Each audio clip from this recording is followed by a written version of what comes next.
Monsoon सत्र के पहले दिन गृह मंत्री अमित शाह राज्यसभा में वंदे मातरम बिल पेश करेंगे। प्रस्तावित कानून का मकसद वंदे मातरम को कानूनी सुरक्षा देना है, जो अभी जनगण मन को मिली हुई है। अगर ये बिल पारित होकर कानून बनता है तो वंदे मातरम का अपमान अपराध होगा और इस अपराध के लिए 3 साल तक की सजा और जुर्माने का भी प्रावधान होगा। वंदे मातरम का अपमान करना एक क्रिमिनल ऑफेंस बन जाएगा, जिससे राष्ट्रगीत उसी कानूनी दायरे में आ जाएगा जो दूसरे राष्ट्र प्रतीक जैसे कि राष्ट्रगान, राष्ट्रीय झंडा और संविधान की रक्षा करता है। मॉनसून सत्र से पहले बुलाई गई सर्वदलीय बैठक में हाई वोल्टेज ड्रामा हुआ। बैठक शुरू होने से पहले ही विपक्षी दलों ने वॉकआउट कर दिया। विपक्ष का ये विरोध सांकेतिक था। थोड़ी ही देर बाद विपक्षी पार्टियां मीटिंग में वापस पहुंच गईं। दरअसल विपक्ष का विरोध सर्वदलीय बैठक में टीएमसी के बागियों को बुलाने पर था। विपक्ष का कहना है कि बागियों को स्पीकर की मान्यता नहीं मिली है, ऐसे में गैर मान्यता दल को बुलाना लोकतांत्रिक व्यवस्था के खिलाफ है। संसदीय कार्य मंत्री किरण रिजिजू ने विपक्ष से सदन को सुचारू ढंग से चलाने में सहयोग की अपील की। उन्होंने कहा कि सरकार विपक्ष के हर मुद्दे को सुनने को तैयार है। विपक्ष भी सरकार की बात सुने और सदन ठीक ढंग से चलने में सहयोग करे। पहले सत्र में कई बार हंगामा हुआ था, इससे किसी का लाभ नहीं होता है, इससे सदन का समय बर्बाद होता है। हंगामे की भी चर्चा नहीं हो सकती। कोलकाता में जनसभा को संबोधित करते हुए अमित शाह ने बंगाल को देश का ज्योतिपुंज बताया। गृह मंत्री ने कहा कि बंगाल विदेशी मानसिकता से प्रभावित कम्युनिस्टों के चंगुल में था। सोनार बांग्ला का सपना लेफ्ट और टीएमसी की वजह से टूटा था, लेकिन आज फिर से सोनार बांग्ला जिंदा हो गया है। बीजेपी की सरकार समृद्ध, सुरक्षित और शिक्षित बंगाल बनाएगी। चुनाव में जनता ने अभूतपूर्व परिवर्तन किया है। अब हम आपसे किए गए हर वादे को जमीन पर उतार रहे हैं। दफ्तर पर बुलडोजर चलने पर टीएमसी सांसद अभिषेक बनर्जी भड़क गए। उन्होंने बीजेपी को चेतावनी देते हुए कहा कि सत्ता में आएंगे तो पूरा हिसाब होगा। जैसा बीजेपी हमारे साथ कर रही है, हम वैसा ही करेंगे। टीएमसी महासचिव ने कहा कि जिस कानून के तहत बीजेपी बुलडोजर चला रही है, सत्ता में आते ही उसी कानून के तहत बीजेपी दफ्तरों को भी ध्वस्त करेंगे। आपको बता दें कि साउथ 24 परगना में अभिषेक बनर्जी के दफ्तर पर बुलडोजर चला था। पश्चिम बंगाल के मंत्री अग्निमित्रा पॉल ने अभिषेक बनर्जी के हमलों पर पलटवार करते हुए कहा कि अदालत है, उन्हें वहां जाना चाहिए। हमारे पास ऐसे दस्तावेज हैं जिनसे साबित होता है कि उनका पार्टी ऑफिस अवैध है। अभिषेक बनर्जी इस देश के लॉ एंड ऑर्डर से ऊपर नहीं है। अगर उन्हें सच में ऐसा लगता है कि उनके पास इसको लेकर पर्याप्त सबूत हैं और उनके साथ अन्याय हुआ है, तो उन्हें कोर्ट में जाना चाहिए।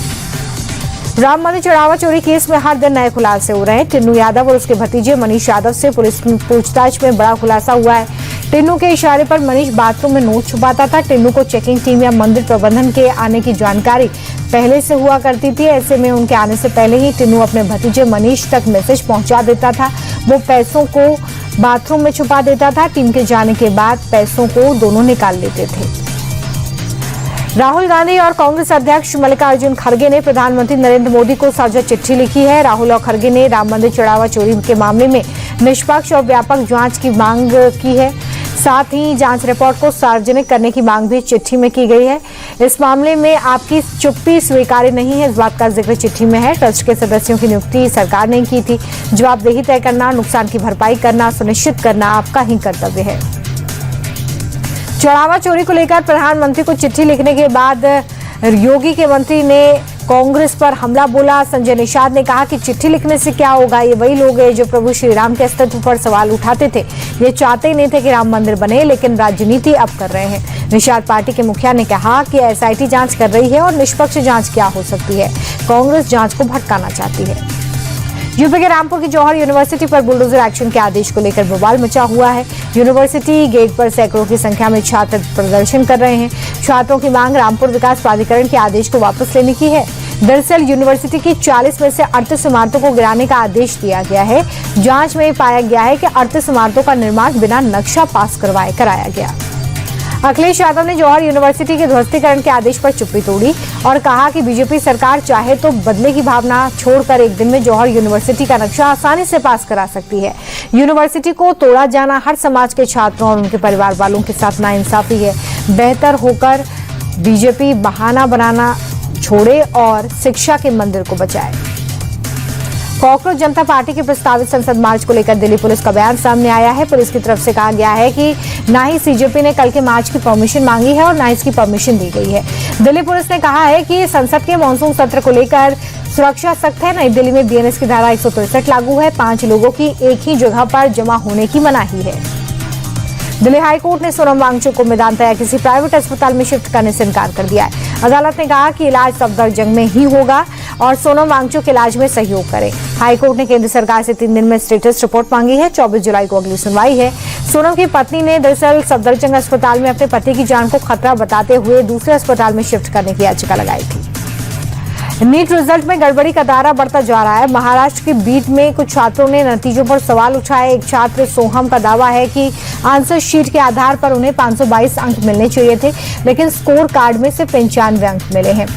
सोहम और उनका परिवार सदमे में है। सोहम के माता पिता का कहना है कि नीट परीक्षा में इस तरह की गड़बड़ी होती है तो छात्रों का भविष्य बर्बाद हो जाएगा। महिला डॉक्टर से मारपीट के आरोपी शिवसेना पार्षद रमेश महात्रे ने पुलिस के सामने सरेंडर कर दिया है। कोर्ट से जमानत रद्द होने के बाद उन्होंने आत्मसमर्पण किया। हाईकोर्ट ने निचली अदालत का फैसला पलटते हुए महात्रे के 18 आपराधिक मामलों के रिकॉर्ड को नजरअंदाज नहीं किया जा सकता, ये कहा। कोर्ट ने रमेश को 14 दिन की न्यायिक हिरासत में भेजा है। डॉक्टर पर हमले के विरोध में आईएमए ने महाराष्ट्र में 24 घंटे के बंद का ऐलान किया है। पटना में पुलिस ने कुख्यात भूमाफिया संजय कुमार और संतोष डॉन को गिरफ्तार कर लिया है। NH-31 से भागने के दौरान उसे दबोचा गया है। उसके पास से अमेरिका में बनी अवैध ऑटोमेटिक पिस्टल, जिंदा कारतूस और नकदी मिली है। पुलिस के मुताबिक अपराधी पर पहले से 28 मुकदमे दर्ज हैं और ये 3 मामलों में वांटेड था। बिहार के सीतामढ़ी में खड़का घाट पर यात्रियों से भरी हुई नाव अचानक से पलट गई, जिसमें 40 लोग थे। गनीमत रही है कि स्थानीय लोगों की मदद से तुरंत ही लोगों को बाहर निकाल लिया गया है। इस घटना ने एक बार फिर से ओवरलोडिंग और घाटों की सुरक्षा व्यवस्था पर गंभीर सवाल खड़े कर दिए हैं। हैदराबाद के अमीनपुर में रफ्तार का कहर देखने को मिला। थाने के पास तेज रफ्तार 3 कारों की भिड़ंत हो गई। 2 की मौके पर ही जान चली गई तो वहीं 3 लोग जख्मी हैं। जानकारी के मुताबिक तेज रफ्तार कार डिवाइडर पार कर दूसरी तरफ से आ रही 2 कारों से टकरा गई। यूपी के अलीगढ़ में पुलिस ने लूट की वारदात के 36 घंटे के अंदर 2 लुटेरों को गिरफ्तार किया है। आरोपियों ने शाहजहांपुर कॉलोनी के घर से करीब 20 लाख रुपए की लूट को अंजाम दिया था। आरोपियों के कब्जे से सोने चांदी के आभूषण, 2 अवैध तमंचे और कारतूस बरामद हुए हैं। आरोपियों में एक सिराज ने उस घर में पहले कारपेंटर का काम किया था। वो घर के कोने कोने से वाकिफ था, जिसका फायदा उठाकर उसने अपने एक साथी के साथ इस वारदात को अंजाम दिया। बिहार के कटिहार में नगर निगम का बुलडोजर एक्शन देखने को मिला है। भगवान चौक इलाके में जिला परिषद की जमीन पर किए गए अवैध अतिक्रमण को पूरी तरह से ध्वस्त कर दिया गया है। पुलिस बल मौजूद रहा। इस दौरान प्रशासन ने दुकानदारों को पहले ही नोटिस दिया था, लेकिन जगह ना खाली होने पर कार्रवाई हुई। राजस्थान के बाड़मेर में पुलिस और खाद्य विभाग ने नकली घी बनाने वाली फैक्ट्री का भंडाफोड़ किया है। ड्रग फैक्ट्री होने की सूचना मिली थी, लेकिन दबिश देने पर नकली घी का काला कारोबार बेनकाब हुआ। 870 लीटर नकली घी, भारी मात्रा में पाम ऑयल, सोयाबीन तेल, केमिकल जब्त हुआ है। शिव गौरी ब्रांड के नाम से बाजार में सप्लाई होने वाले जहरीले खेल की जांच शुरू कर दी गई है।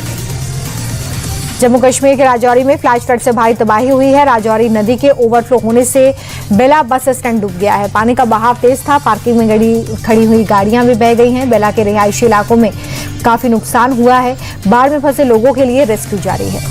मवेशियों को भी सुरक्षित स्थानों पर पहुंचाया जा रहा है।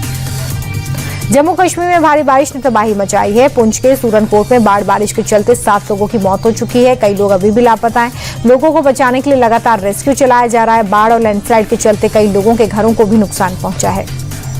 खराब मौसम के चलते अमरनाथ यात्रा पर अस्थायी रोक लगा दी गई है। श्रद्धालुओं का जत्था जहां से निकला था वहीं पर रोका गया है। यात्रा पर रोक के बाद रामबन में भारी ट्रैफिक जाम लग गया। सड़क पर गाड़ियों की लंबी कतार लग गई।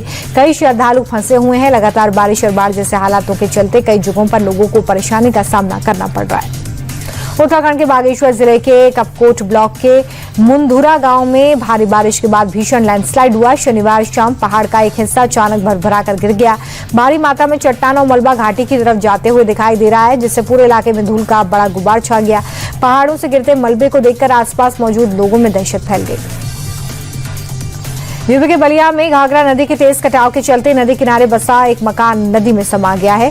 इसकी तस्वीरें सामने आई हैं। ग्रामीणों में इसके बाद दहशत का माहौल है। घटना का वीडियो वायरल हो रहा है। ग्रामीणों का कहना है कि समय रहते प्रभावी बचाव कार्य नहीं किए गए, जिसकी वजह से लगातार कटान बढ़ रही है। घर और खेतों की जमीन पर बड़ा खतरा है। हिमाचल की मंडी में बारिश के बाद पूरे शहर में कोहरा छाया हुआ है। पूरा आसमान घने काले बादलों से घिरा है।